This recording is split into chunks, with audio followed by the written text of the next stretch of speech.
আমি মোহাম্মদ শফিকুল ইসলাম, ইসামত মাধবপুর উচ্চ বিদ্যালয়ের একজন সমন্বয়কারী। তো আমি প্রথমে ধন্যবাদ দিচ্ছি টিআরবির সকল সদস্যকে আমাকে এবং আমার টিমকে এই দায়িত্ব দেওয়ার জন্য, আমাদের একটা এলাকার প্রতিষ্ঠান, শিক্ষা প্রতিষ্ঠানে কাজ করার দায়িত্ব দেওয়ার জন্য। আগে শিক্ষা প্রতিষ্ঠান তেমন আমাদের একটা যোগাযোগ ছিল না, তো এখন এই দায়িত্ব পালন করার মাধ্যমে আমরা প্রতিষ্ঠানের অনেক দোষ ত্রুটি, অনেক সমস্যার সমাধান করেছি ইতিমধ্যে, এবং সামনে আরো অনেক সমস্যা আছে যেটা আমরা কাজ করতেছি।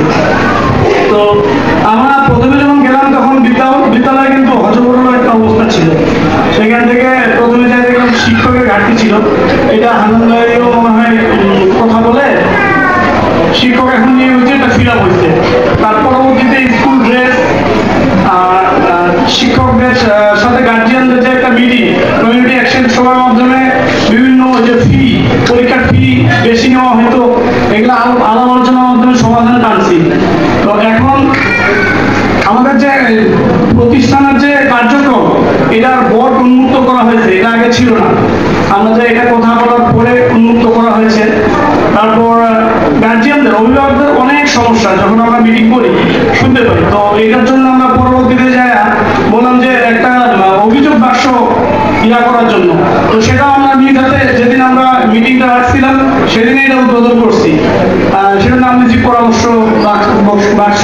হ্যাঁ, তো বর্তমানে আমাদের কিছু সমস্যা আছে, যেটা হচ্ছে মানে শিক্ষার মান খুব একটা ভালো না। মানে গত যে এসএসসি পরীক্ষা হয়েছে এটাতে রেজাল্ট খুব খারাপ।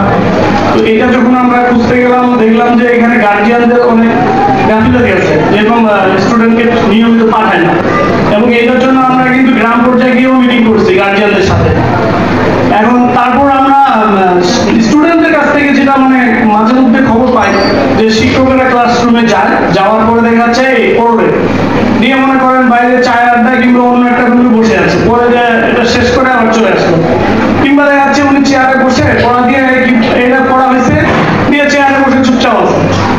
তো এগুলা দেখতে পাচ্ছি। আর স্টুডেন্টরা মানে নিয়মিত থাকতো না, দেখা যাচ্ছে দুই একটা ক্লাস করে কেউ পালাই আসতো।